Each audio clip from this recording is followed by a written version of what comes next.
Dobar dan svim ljubiteljima fitnessa, veliki pozdrav iz Kelna. Danas smo ovdje na velikom međunarodnom sajmu fitnessa i wellnessa FIBO 2014. godine.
Dobar dan još jednom, veliki pozdrav iz Kelna sa FIBA 2014, jednog od najvećih sajmova fitnessa i wellnessa u Europi.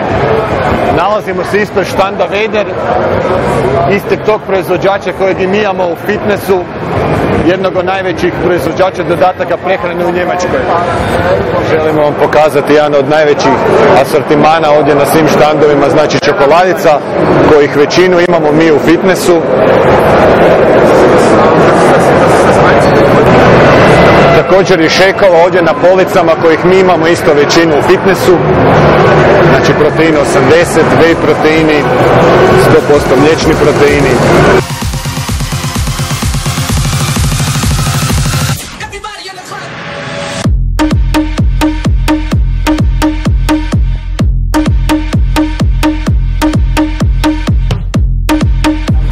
What is the best time to take it protein if you take it after the training?